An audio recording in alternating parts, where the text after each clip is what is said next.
Good morning, it's Brian Wooten and ET Art. It is a lovely overcast and rainy day today, so we're lucky enough not to get so much reflection in the room, and therefore our imagery on our screen may be a little bit better. And we are joined by the magpies. That's fine. We can let them have their little morning whistle, and the birds. It's a nice way to start a day. So the alternative in not starting a day is not very good. I've got the moon up here and wanted to discuss today, albeit I did say I was going to leave the videos alone for a while. There were some things that had transpired, some things that hadn't transpired, and I expected to. But then, you know, lunacy can go so far. It just keeps going, and it seems to be the people that I'm telling these things to. Their understanding of the pyramids and whatnot, and I have had people trying to direct me to where to go, but I've been everywhere. I'm telling you now, I'm getting closed doors in every direction. But I won't worry about it, I'll go on. To be totally honest, I only needed one viewer in this country, and his email server's already bounced back to me a few times, so that is the only view I needed, and it's the only view I've ever needed. So what I wanted to do here, discuss with you, and why I've got the image of the moon on here, is there was a video up on YouTube only days ago that I was made aware of, and it was pulled. In other words, the guy's channel or the video, he had it up and he got censored because they had said he had used imagery from somewhere else, etc, etc. So I can't actually find the video on YouTube to show you what happened, but I'll explain to you with my trusty stick. The image of the moon was being scanned live, and no doubt this would be visible still every time the moon crosses the plane of the sun, because what happened was the scanning of the moon's image seemed to move in like there was a line going up across the moon like this, and the image at the join in the line was changing between one side and the other as it scanned across like this, and that was seen not just on one camera or one telescope or the one recording device, but multiple across the globe at the same time. What I believe we are seeing when we're seeing that was as the magnetic plane of the sun was moving across, as the moon was passing through it, it was bending the light from the moon, and that's why we saw that happen. There was also another video up, which I also can't find again now, where it was within the last few days and prior to this video that scanned right across, where it said, "Are the UFOs leaving the moon?" And it was on the edge of the moon like this, and it just looked like the edge of the moon was breaking up, like the actual view of the moon. And it made it look like things were leaving the moon, but I think in actual fact it wasn't leaving, it was the light, once again, being distorted from here. Okay, now I will cover one other thing with you. This video was uploaded by Universal News Media. It's something that we've seen fairly often around on YouTube at this point. You don't see too much of this in official sense, but what we're seeing in people recording and photographing this sort of event, where it appears we're having either two planets coming up at a sunrise. I have another lady on my ET Art account called Rebecca, who's also videotaped this on the east coast of Australia, looking like there's another red planet or another planet near the sun. I would suspect that we're actually seeing the very same thing here. We're looking at, when we're seeing these other planets look like they're near the sun, I think what we're actually seeing, because our planet is lifting up and coming towards the magnetic plane of the sun, that we're seeing inner planets be magnified in view, like the light from the planet being magnified through the plane, which is why it looks like there's other planets sitting here between us and the sun, or very near the sun, or sitting to the left or right of the sun, depending on where you are on the earth and depending on your angle of light through the magnetic plane of the sun as earth approaches it, that is what is this causing this. Just like it bent the light from the moon In the scanned images, this is the same thing again. We are seeing light from the inner planets get bent through the very thin magnetic plane of the sun, and that is what's causing that. That's what I would think that would be. I just wanted to bring that to your attention as well. Having said that, now I've just said that we have scanned the plane of the sun across the moon, so that means it's close. The plane of the sun is travelling between the moon and us at the moment, and that's within the 268 miles, 1,000 miles I should say, or 364,000 kilometres or whatever it is. We will go through a little bit of calculus and work out how far and how far away that is. But that's, and I do understand you get lens flare, but there are some very, very good images where you could swear it is another image or another, another thing in the sky. So these are the sort of things that are happening, and they're saying they're not lens flare, but what I believe that is, when you're seeing these sorts of things happen, they're not necessarily another planet. It's one of the inner planets, and the size of it being magnified and put somewhere else, only purely and simply because of the plane of the sun. We've got our resident crow out there carrying away today. I wanted to bring this up here because what we need to know before we move on, just to let you know that this is the plane of our planet that was knocked down. So in other words, our planet still spins around this plane, and this plane moves down and around like that, and when that happens, that in actual fact creates a situation where the Earth rotates around the sun in a different direction. This is exactly what the Serapeum says happens to the planet when the 6,000 year unnatural cycle is invoked by the direction of the meteorites that spin the planet around the sun in a different way. This is how it's done. It's a half loop like that. It takes 6,000 years, and when you calculate that, it was 33.3 years per each degree of the 180 degree. It can only go round half a loop because when you come up back here, the plane of the sun is here, and when our plane comes back up here, the plane grabs the planet and it then cycles and stays around like that, okay, and stays on that plane. It doesn't move beyond it, which is the sun's plane. So that's actually what happens. We know it takes 33.3 years for each degree in the 180 degrees there. That is what we needed to remember from that. Now the reason we needed to know 33.3 years is now we're going to try and work out just how far away the plane of the sun is from Earth. If it's already within vicinity of the moon. Look, I won't be able to work it out exactly. The reason I can't is because I need to know the exact location of moon in angles and everything in respect to 24 degrees on the Earth, and you could work it out. To that, and to do so, you would need the truth from NASA in an inquiry, and then responding back with the truth of exactly the angle the moon was on, and where it was in the rotation of the Earth. I would have, what would be the likelihood of me climbing Mount Everest before lunchtime? That's closer, because I've got as much chance of climbing Mount Everest before lunchtime today than I'll have of getting the truth out of NASA, I would expect. What I'm seeing is, I've communicated with a lot of people, including the Prime Minister of my country, for months.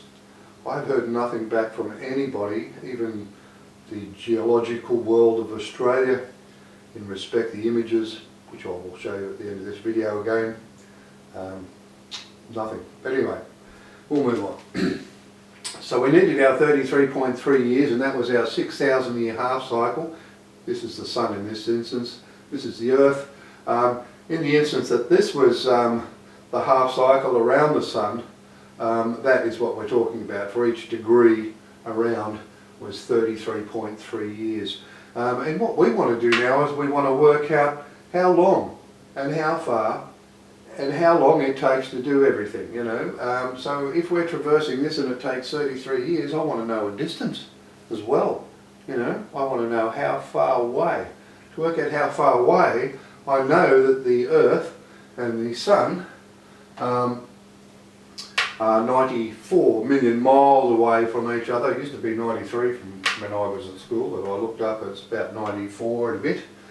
So if we do some math down here and say 94 million multiplied by 3.12, which is how many times 94 fits around the radius of travel that we're going to do around the Sun. That's a very standard thing. I think it's called pi. Divided by 2, because the loop is only half a loop, so therefore we've got to divide it by 2, and 180 we want to divide it by, because there is 180 degrees in a half a loop.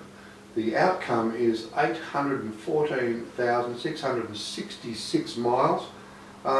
Like I said, it's a 6,000 year cycle, and from the temple and the parchment we have got to a point of where the very sequence from the day that they came to help us and put us all on this planet was 66,000 years ago, and the cycle is 6,000, and that's 840. I'm telling you there is a message here, and I'm telling you there is one group of people on this planet that should be getting very worried. And that is probably why you're not hearing anything on the TVs or our free-to-air media and so on and so on. Because these people here are going to get their backsides well and truly spanked, and I'm seeing from behaviour that they think they're going to be able to keep it quiet. Good luck with that. We go on, because we've now got 814,666 miles that we now need to divide by 33, because we know each year, right? So I want to work out the distance I am from the line at this present point in time.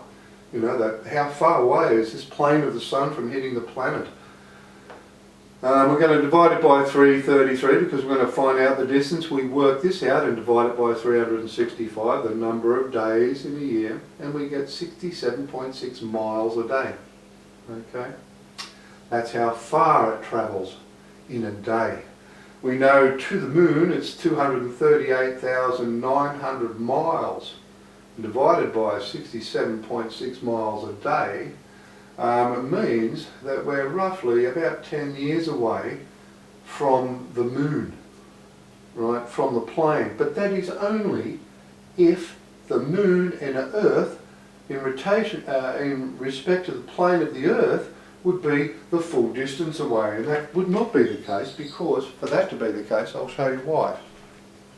Okay, now that calculated 10 years that I've just shown you is calculated if the moon span like that, and the plane of the Sun is up here, and the moon was like this.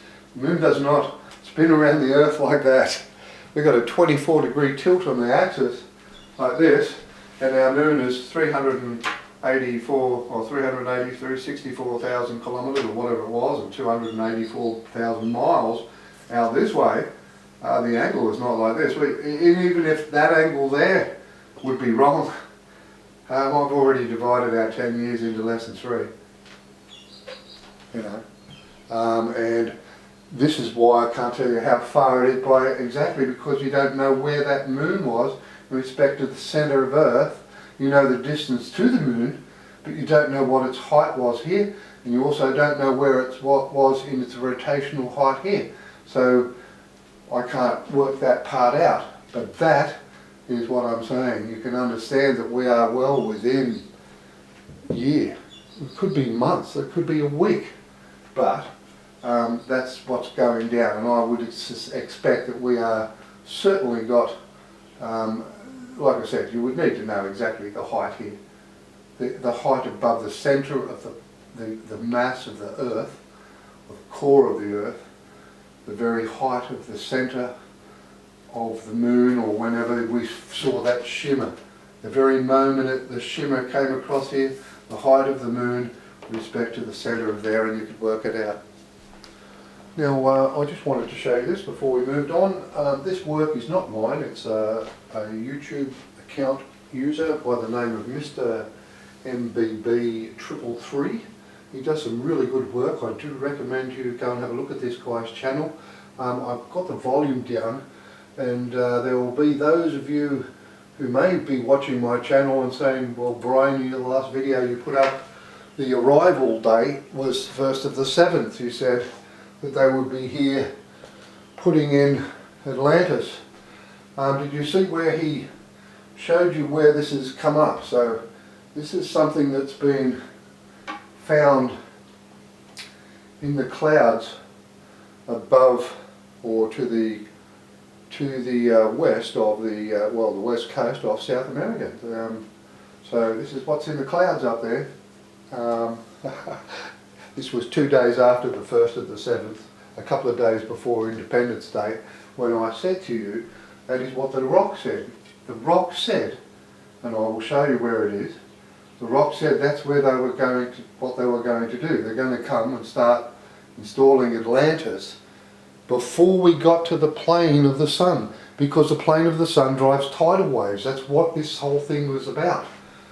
So whether or not that's exactly what we're seeing there, certainly, like I said, I'm very thankful for Mr. MBB 333, because that's where you'll find that, okay? And it is off the coast or in South America. So there you go. That may be what we're actually seeing there.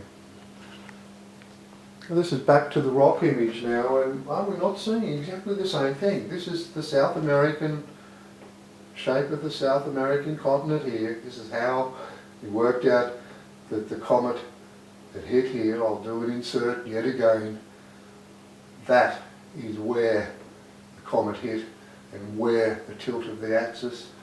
I will put this on in a minute, but these white lines here were not on this rock originally, and I put that under here to see why they were there when I realised all these other bits here were here. It's when you move this around, you see this turn into a space station. That's what it is. It's got UFOs parked along the top here. There's little downlifts and escalators and observation decks and stuff. I'll replay it now. And we'll just quickly have a look at it, because I've got this running in slightly better with my better laptop here, and I'll see if I can get it looking a little bit, clearer. Okay, so I'll run the video itself. Now I thought I might just put a little bit of this imagery here as we sort of finish off. I will show you the other, the space station thing under the other light as well. Some of the imagery, like I said, it really is quite spectacular. When I'm in my room here, as you see, I'm videotaping yet again. But what you see when you're in the room here is you see a lot more of these speckled lights around, and the flashing of lights and the square bits that come up in these areas, and the distant lights around the bay like that. And you see a lot more. It's good in some instances, others not quite so good, but without doubt you see far more with the movement of the light. That's why it's really difficult sometimes for me to insert a still picture. Some of them are really spectacular as a still picture, others are not quite so. You've actually got to spend a little bit of time, like here. There are spots where I get where these UFOs here that are, in this instance, you don't see this one, but you vary the light and that becomes so clear to the point where it even sees, you can see blue lights come out on the top of it here when you get it in the right spot. It actually shines lights out the front like there. You see how it changes, and this one here you don't see it. This one here disappears, and then you see those two very, very clearly. So it's really quite amazing how it does it. It is an absolute amazing technology, and like I said, it is conceivable that if you've got the technology to put that on a rock, you've also got the technology to make it look like it's on the rock and interfere with the microprocessors within any of the hardware. I have said that these people can communicate with a CPU. You do not need to be connected to a network. Now, like I said, there at that point on the TV, This thing here is so clear. It's so clear that it's got lights at the front. It's got little red lights here. It is amazing, honestly. The imagery in that, I might just see if I can get that a little better for you. I'll just show you something. Now I've just zoomed in a little bit more just to see if I can get that to where it looks impressive for you as it is impressive for me when I see this. And like I said, it's a real shame I haven't even had a phone call from anybody from even a geological society or anybody like that. You would think some of this would be quite astounded by this, because I was. I can tell you now, it is absolutely amazing, and you know, it seems that nobody wants to know about it, and which is really quite sad. Then again, nobody wanted to know about Mum either. That's another story, I won't get into that. Once again, like I said, you can see this volcano image come up here. Some of it really is quite amazing. I'll just show you that space station again. Now I've just started that off again. I hope that comes out clearly, and I've zoomed in a little bit. I think we'll get a little bit better view today because, like I said, it is overcast and raining, and you might be able to see that, and you can freeze frame this, and I don't mind you downloading pictures of this. You know, like I said, these messages weren't left here for just Brian Whitten. I was probably lucky enough to find them. I have heard not a beep from one person that I've communicated with regarding anything. It is really quite amazing, but understandable. They're not going to blurt out something they've been hiding for, well, hundreds if not thousands of years. And when you see the number 666 come up in over and over and over again, you can understand why we are not told the truth, because with their untruths in our history, they have been able to persuade more people to join their mob with a promise of wealth in this life, and tell them there is no spirituality in the next, when very people that do this are way, like, mate, these guys could build planets here and rotate planets around stars, yet they still come and show spirituality in their behaviour far more than our leaders would have you perceive there exists. That's the reality of life, which is why we are not told the truth. So I'm very glad I found these messages, and I will go to the parchment for a little while, and we will discuss a couple of things with that. I don't want to spend too long today spending a video. I don't want to spend too long today going over and rehashing what we've seen. I just thought I would show you this. We will discuss, as we have, that the fact that the plane of the sun is very, very close. The moon is already crossing it. The fact that the moon crosses it would also mean that the moon does not have an iron core, as does the planet Earth, because our core is grabbed immediately.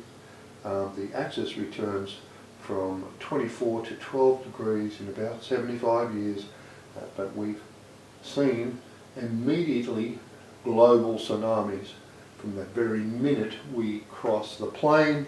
That is because the plane of the magnetism of the sun, the horizontal plane, is only 200 kilometres wide, and it drives global tsunamis way all over the world, bigger than Japan, every morning, every afternoon, depending on what part of the globe you're on.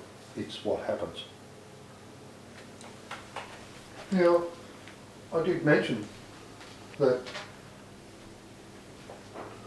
I would suspect it highly unlikely that you would be able to keep the situation quiet if, in actual fact, we're being a situation of laying pipes across the Pacific Ocean.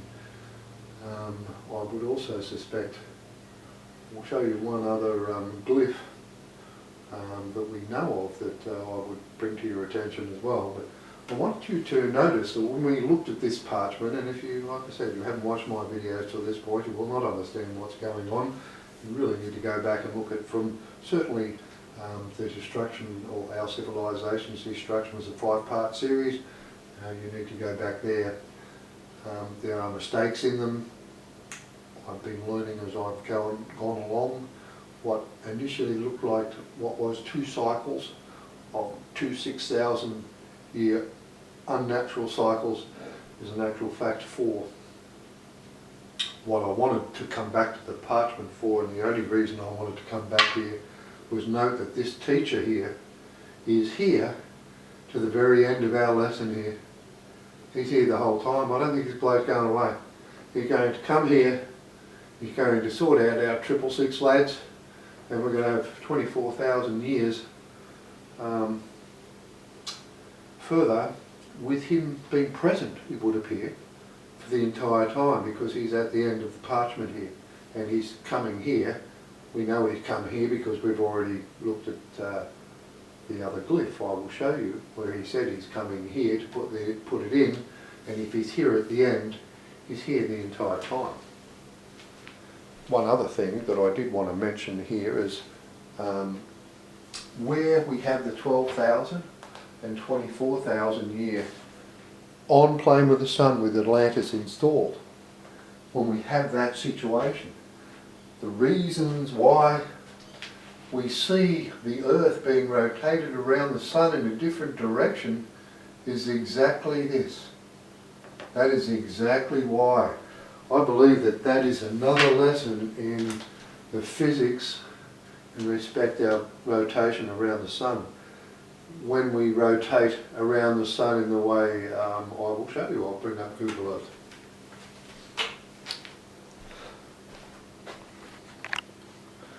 I say to you in my other videos that it all started with the finding of this rock by Will, my son, and well, it really didn't, to a degree. I mean, long before I even was aware there was microscopic images on the rocks, I'd come across this, and it was on the bottom of South America. It was real low down on the planet. It was away from the mass of the Earth, but I'm not a physicist or you know, any of these things. I just saw it and thought, you know, I do a lot of thinking about a lot of things, you know, and I thought that could be the bringer of the precession of the planet, because it was so low down, and I could see that it could tilt the planet, which is where it actually started.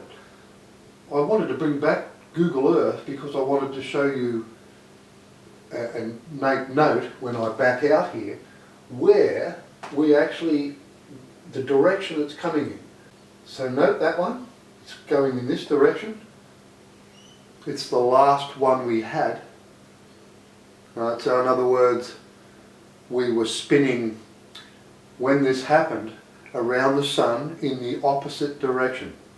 That's exactly what the parchment says, it's exactly what the Serapeum says, and we are now coming back up the other side. The plane is moving back up the other side, and we are now spinning, you know, if we're looking from the North Pole, I'll look from the North Pole, we are spinning anti-clockwise and around the sun in an anti-clockwise direction, right? That is if you look down upon our planet or the solar system from the top. Okay, we are spinning anti-clockwise, and we are going around the sun in an anti-clockwise direction. It is that we're approaching that we get the 24,000 years with, right? We do not get 24,000 years the other way, right? Because the other way, what we're doing is we're still spinning, the planet is still spinning anti-clockwise, looking down on it, but it is not going around the sun in an anti-clockwise direction. It's going around the sun in a clockwise direction, but spinning anti-clockwise against the grain, and that is when we only get the 12,000 years. And that is why the parchment has that as well.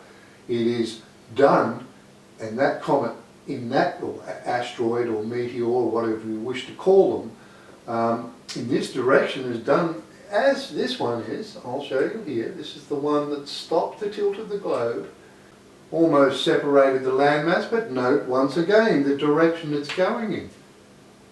It's a reason it's telling you that is it's having to speed the rotation of the planet up. That's why. We can work out, I believe, how much it slowed in that 12,000 years rotating in the manner it did, and I'll show you how. What you're actually viewing now is the North Pole.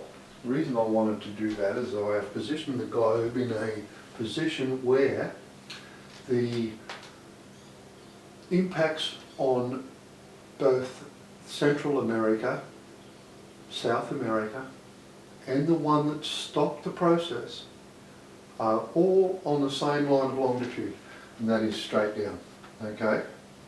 So if I rotated the globe this way, we would have Central American impact, South American impact on that side, and down this side is rock, and the impact that was actually from, I would expect, the other downward motion, which is the McDonald Ranges above Ayers Rock, which is why I said Ayers Rock's been positioned, but may very well have been placed there over 60,000 years ago for the first event, which was about 50,000 years ago. When we see where the Mediterranean is in relation to that straight line, then we look at how much time on Earth per degree we use to get to the Mediterranean, which is where they landed the next comets. And I think that's why they've done that there.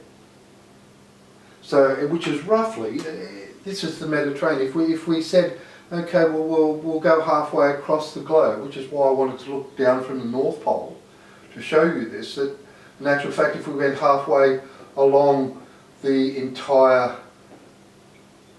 you know, the entire making, we are halfway, we're sort of here. So what we're saying, really, in the 12,000 years or 24,000 years, the globe, I believe they are telling us here, that it is slowing by over 6 hours in a given period of time. That is why I believe they've done that, why the Mediterranean impact is where it is. They could have waited any length of time, but they must have waited a specific time. And in the specific time was a lesson in how much the globe had slowed in the 12,000 years it sat in plane with the sun. And what they're telling us is in the way they run the other cycles too. The other 2 cycles, or 4 cycles that we are seeing, there are 2 up, where the plane is pushed up over the top of the sun, and 2 where the one we are on, the 4th cycle, is a plane where they've pushed the plane of our planet down and around the bottom of the sun. And that, the reason why I suspect that there is a difference in those cycles is that the 2nd and 4th, the one we're on, have been the same, in that there have been comets delivered that have tilted our axis, put us on a rotation that took 6,000 years, but we have had what we would call and perceive as reasonably stationary tropics. In other words, our period of precession was 27,000 years as we calculate. It never lasts that long because the cycle itself is only 6,000 years, so we never get to 27,000 years. Or if you went halfway around a 27,000 year cycle, would put summer in the middle of winter. That's what the precession does. If in actual fact our planet spun long enough, it does not.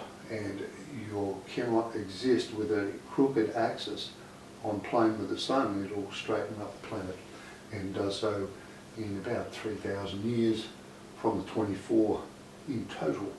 We go the very first 12,000, we go the first 12 degrees very, very quickly.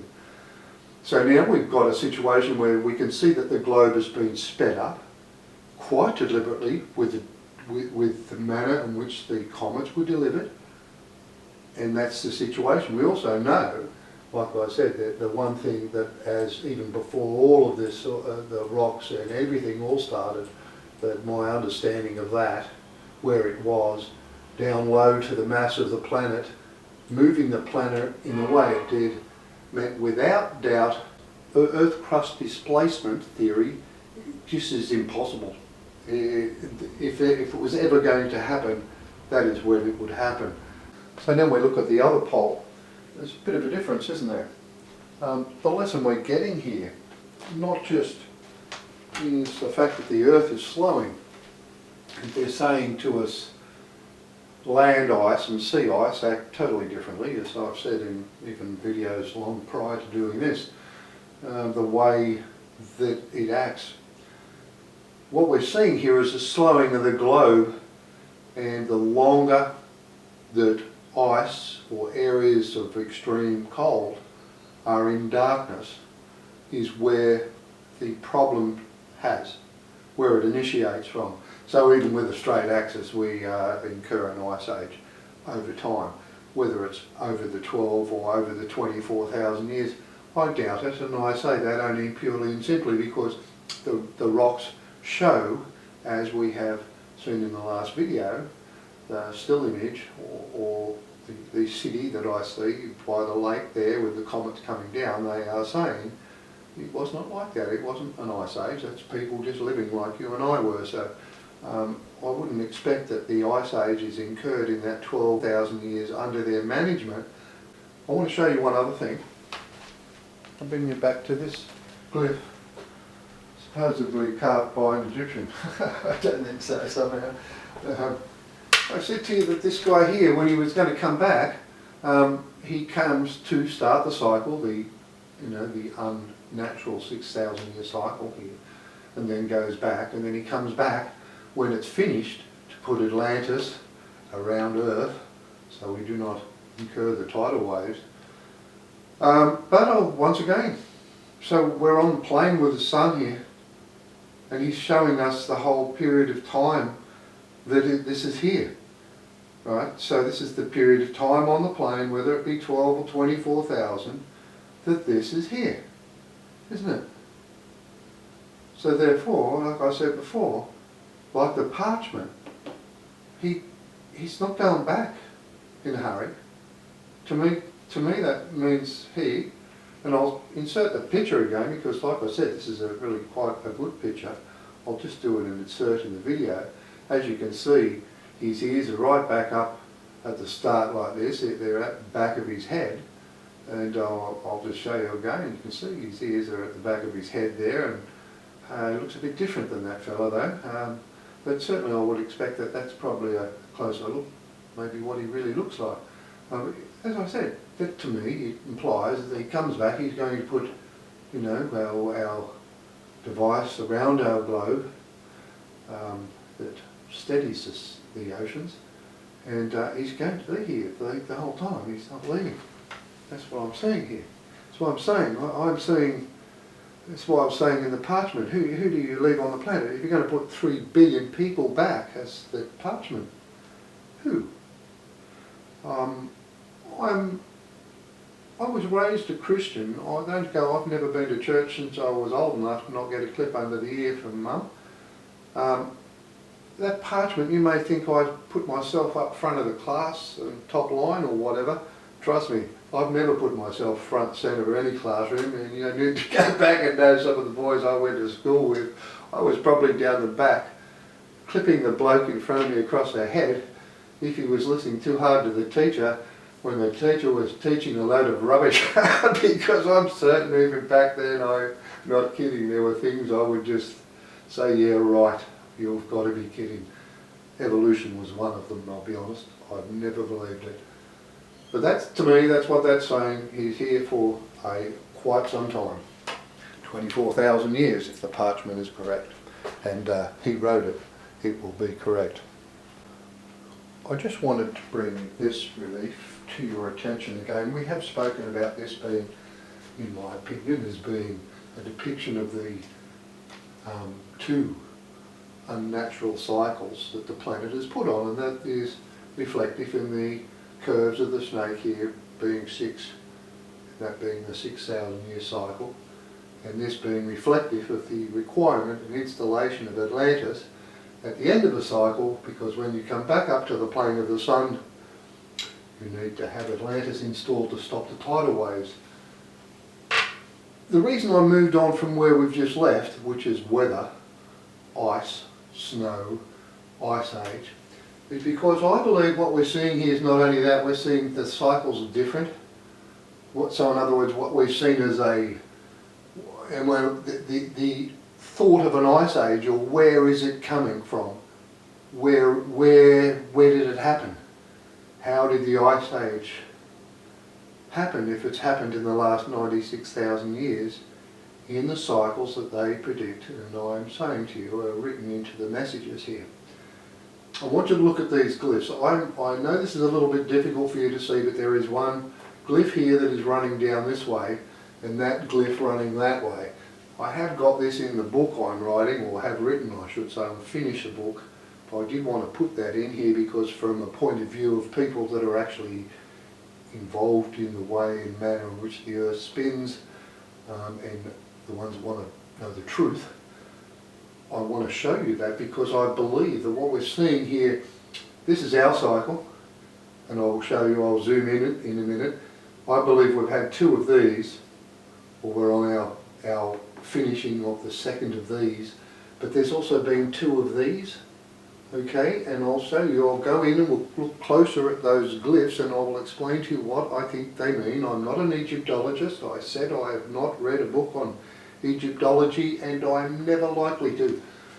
I'm going to tell you what I believe both those glyphs mean.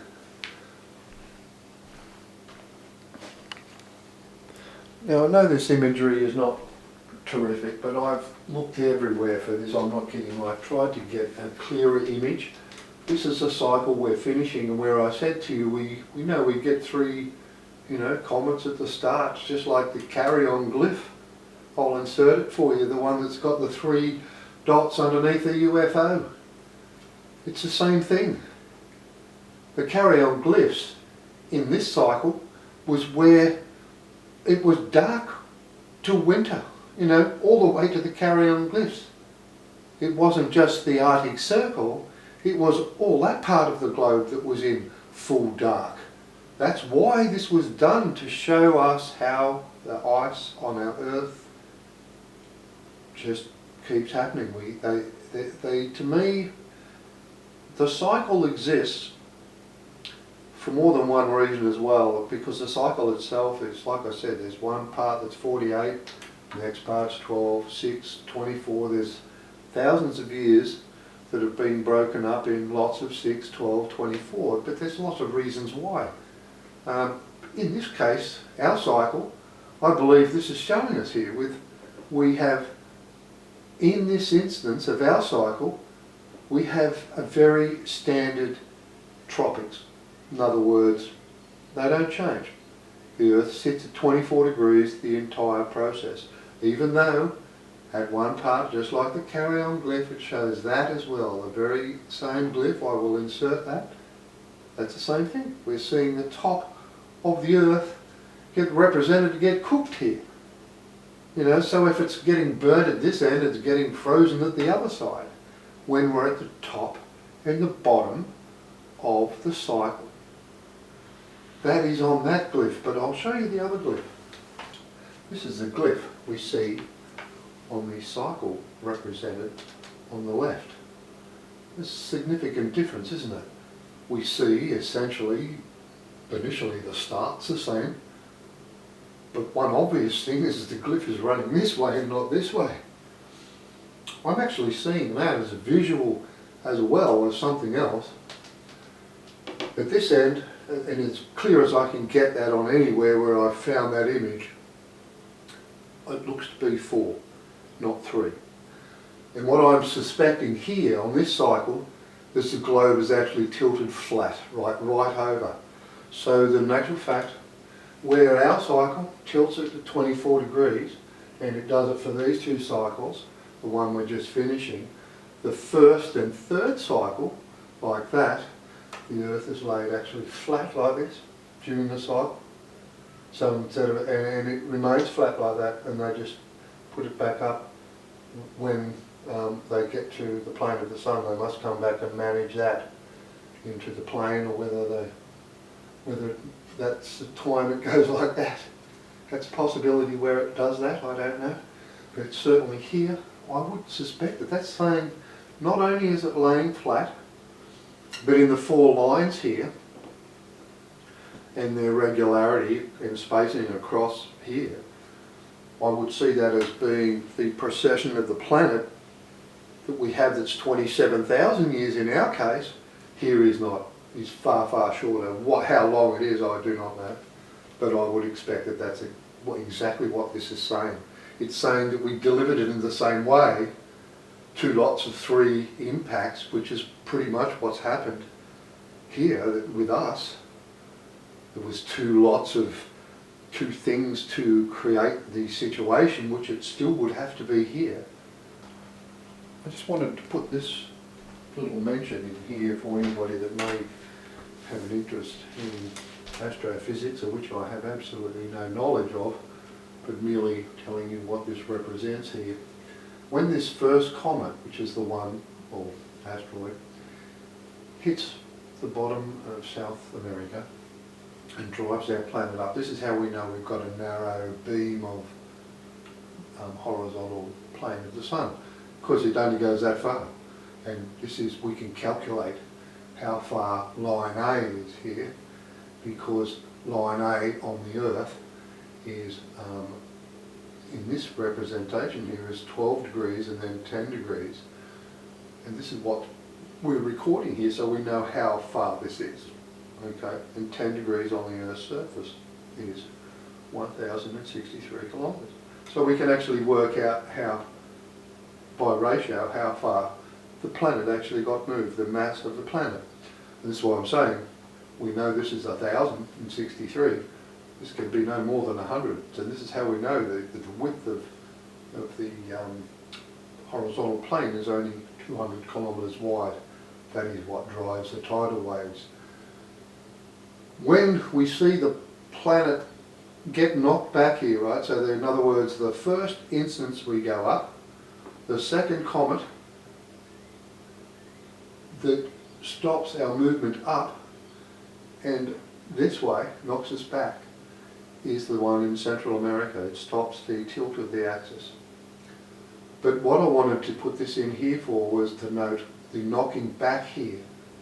In my opinion, if I'm looking at that and looking at what I'm seeing, it's a linear movement back. It stayed back in line with this. And this is why I said, and the reason I want to put this in, is I have been saying that the Earth was pulled out of the magnetic plane of the sun. I'm not so sure it was. I'm just looking at that. I could be wrong there, and I'm thinking what we are seeing here is the planet pushed up against the, which is why we're able to expel the planet down at 9,000 kilometres an hour. This calculates this. This is how fast this moves. It can be worked out by the manner in which a structure is built. 9,000 kilometres an hour, the entire mass of our planet is moved with a meteor that is 200 kilometres wide. If not stopped by the other comet here, it's gone. It just leaves the solar system entirely. It is left, never to come back. That is also another lesson that we receive in this lesson here. But my main point of mention was the linearity in the coming back here.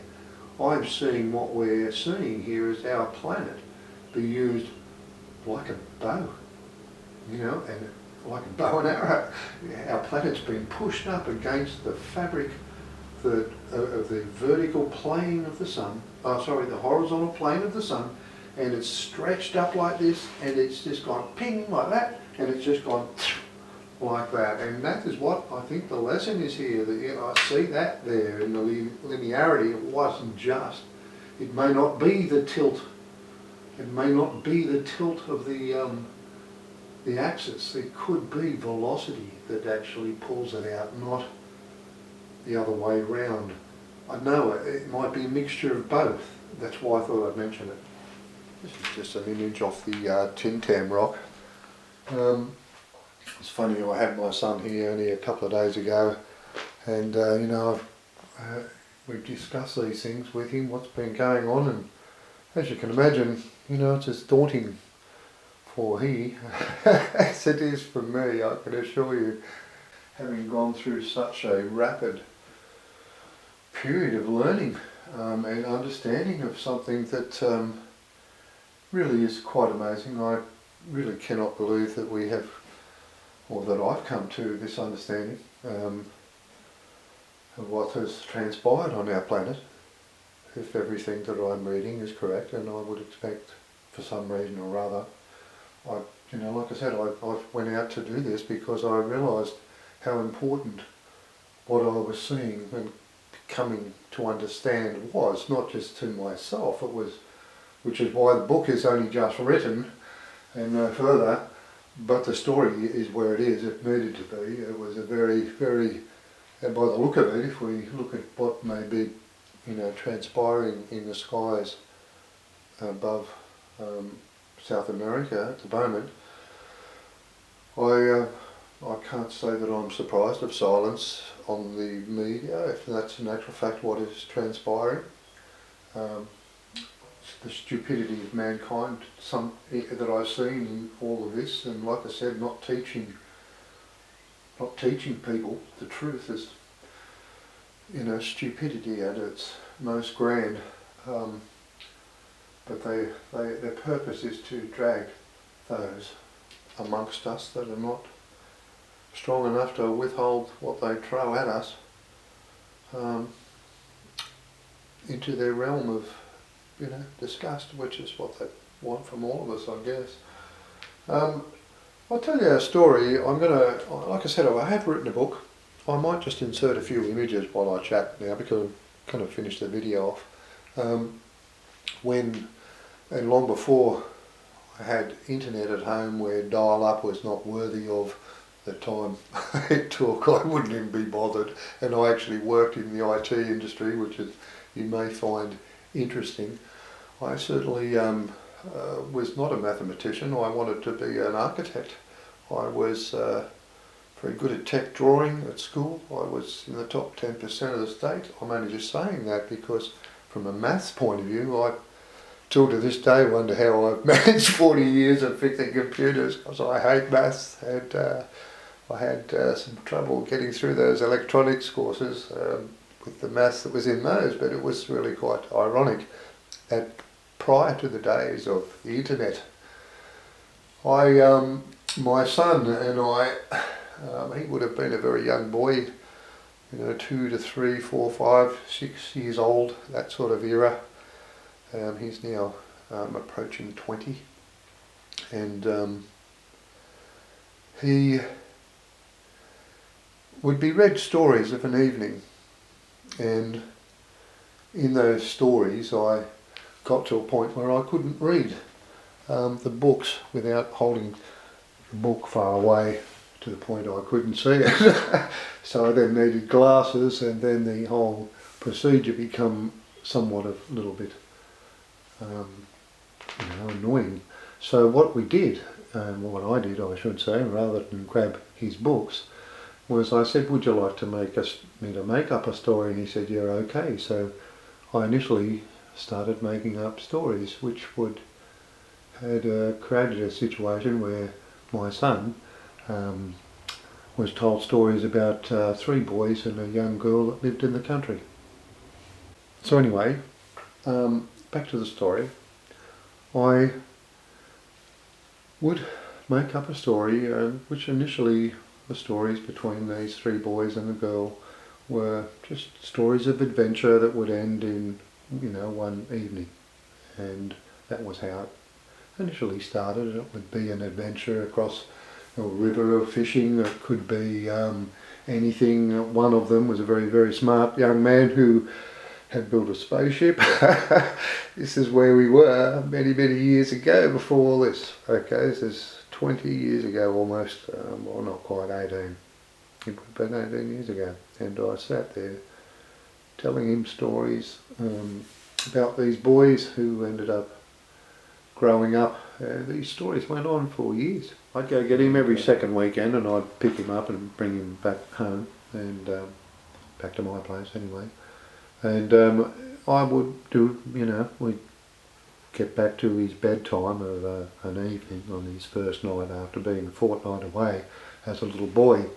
And the bedtime story would come about, and it would be, he's been away, like I said, for a fortnight.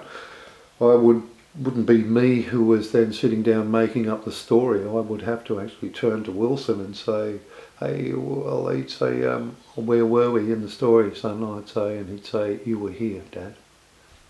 He would tell me exactly where he finished the last day, like the last Sunday night that he was there, or the last evening that he was at my place. He would say, oh no, this is where we were, and I'd say, oh that's right, okay, that's where we were. And this story went on until these people, like I said, were growing up, and they were, one of them had, in actual fact, the man, the young boy that had built a spaceship in his father's farm shed, had, in actual fact, got married to some person living, or to a woman, I can't remember her name. His name was Willow. He got married to a person that lived on another planet. They'd had orange skin and green hair and blue eyes or something like that. And that's what happened. It was really quite an unusual thing, but they were the stories that we used to tell, only because they advanced from week to week from a child, long before we watched any videos on YouTube or sat down and watched any of these things, and any of this happened. Isn't that quite amazing? And that was the very boy who I told those stories to as a little boy, as the boy that found this rock here twice. And I know I've put this up before, and but I just wanted to mention that. I thought that was an interesting story, and I thought I would put it in this video because it's in the book. But like I said, I'm in the process of making a decision one way or another about that, but I hope you've had a nice day. It certainly looks like the sun's coming out here now. It's looking a fair bit brighter, so I might go and spend a bit of time outside of the house. I might even throw a fishing line in. I should be doing my tax return, but going fishing sounds a lot better. Have a nice day. This is Brian Whitten and ETR. I'll see you later. Bye.